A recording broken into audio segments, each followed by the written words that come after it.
For a few episodes, I've talked about using molds as casting or for press molds, and I want to talk a little bit about using molds for soft slabs. So I really like using molds in my classes, particularly in my entry level courses, because it really can create a little bit more of a sophisticated form on which students can practice technique and texture. And then as my students advance, they really sort of gain an understanding about the possibilities of combining molds or forms that have been made on molds. So combining cylinders or bowl shapes into, or combining them with other molded forms. So you don't have to have anything fancy for uh, molds. You typically can use things that you have around your studio. So obviously bowls are very popular.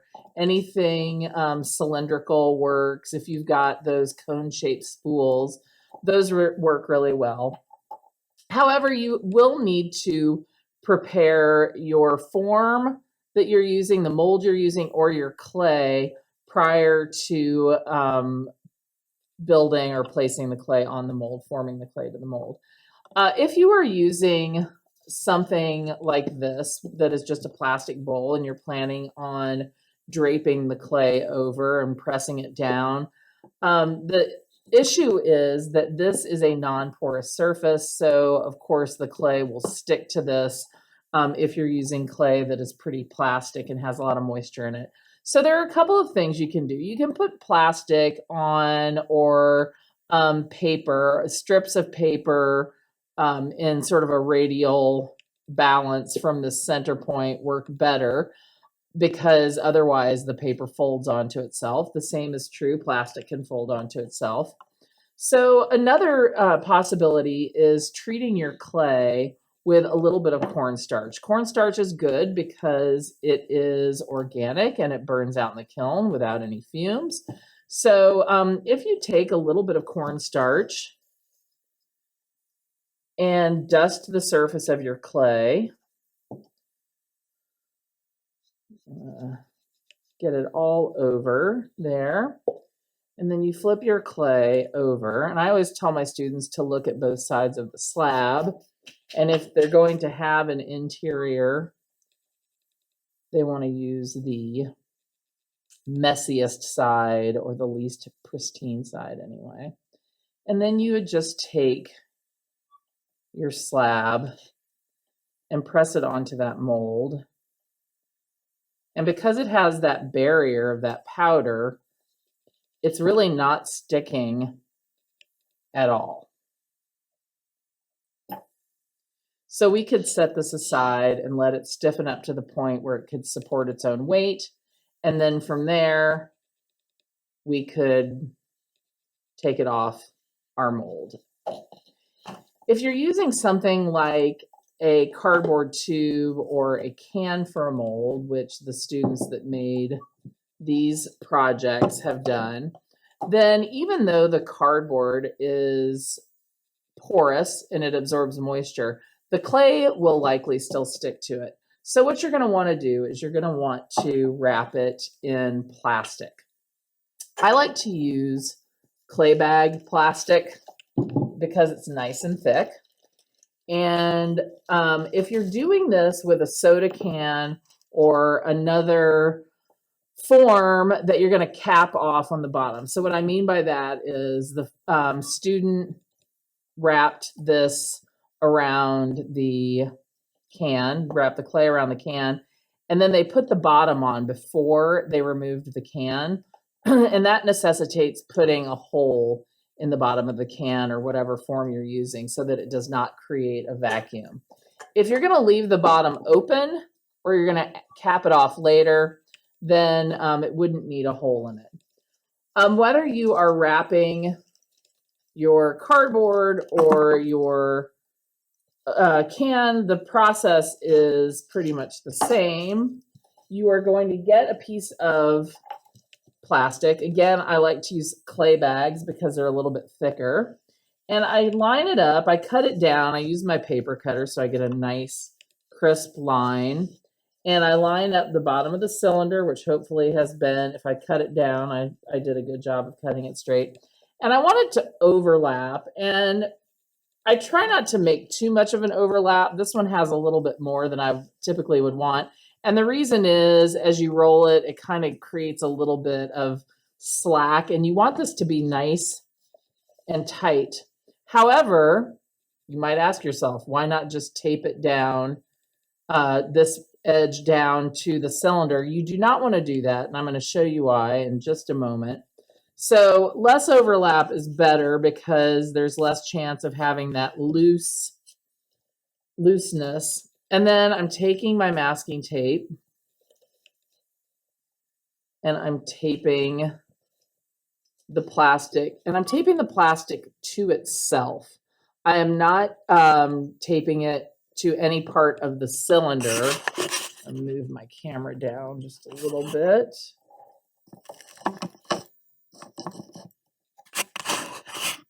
There we go.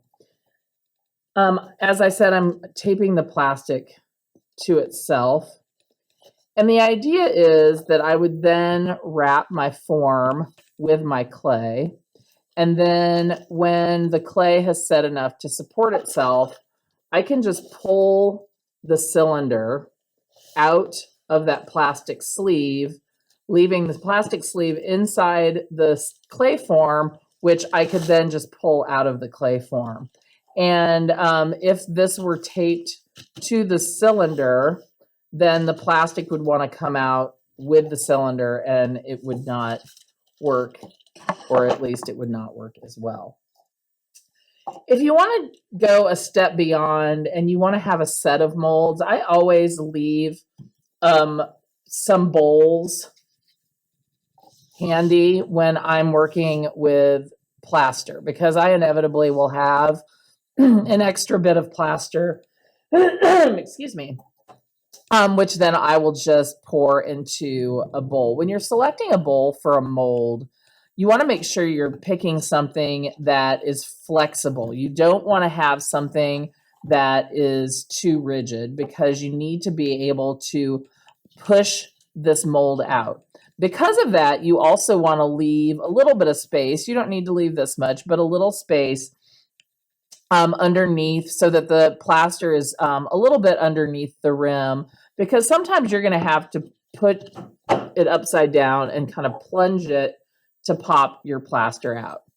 Ideally, you'll want to find a bowl that doesn't have any texture on the inside to give you a nice smooth mold. However, if you can't find that, then there are a couple of tools that I like to keep around my studio. One is this great drywall screen, and that can help remove any ridges that maybe your bowl created to make a nice smooth surface. I like to use a Sureform tool, which I have mentioned before. My students like to call it the cheese grater. And that will take that edge off, because I'm going to say, as I've got this clay right here, you don't really want to mix your clay and plaster. So I like to take the sharp edges off the mold as well. And then you can refine your surface by using a good old green scratch pad. This one's a little bit coarser than the typical, but those will do a lot in cleaning up. And now you have a nice porous surface that can be used repeatedly, that you don't need to treat the clay. You don't need to wrap this in anything. Plaster is a really great material for making a set of molds. Getting back to not having to use any fancy materials, the last type of mold that I want to show you is something that is super easy to use or super easy to make, and can lead to some really nice organic form. And that's just a simple hump mold using plastic bags. This can also be done with paper. The reason I would use paper over plastic is if I wanted the moisture to be leached out of my clay a little bit faster. But say I wanted to make a tortoise shell, okay? And so I wanted it to be something like this shape, but it was going to be pretty shallow. I would start by forming my plastic bag into this shape. And then I would take another plastic bag. This one's a little bit bigger, so my form is getting a little bit larger. And this is really good. You wouldn't need to necessarily make it, if you want a perfect oval, a perfect circle, this might not be the technique for you. But if you want to go a little bit more organic, you can. And then the idea, and I'm just going to recycle my little clay slab from previous, is that you would take your slab of clay, and we're going to go back and just do a single bag and just do a little tiny here. That you could take your slab, and this will work on a larger scale, but this will just get you a nice little form. But because it's it's pliable, it's plastic or paper. If you wanted, you could push down and make a little rim.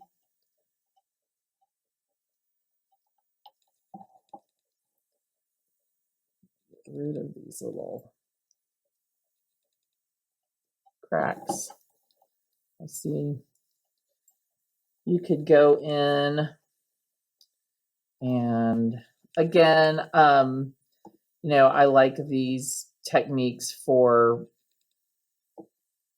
surface exploration and experimentation, even with advanced kids. When you get into more advanced techniques of, experimenting with layering alternative firing processes. So maybe you want to see what happens if you do stroke and coat on bisqueware, and then what happens if you try to do, maybe you leave some bare areas and then do horsehair over that to see, what the outcome is. Well, potentially it could look really cool, or maybe it will be a big mess. Well, if a student has only taken whatever 4 minutes to make a form, of course you would score and slip these feet on. They're not going to be as upset when the work does not turn out perfectly. So now you have a nice little shallow dish that you could do some surface experimentation on. And that is your very, very basic use of molds with soft slab construction.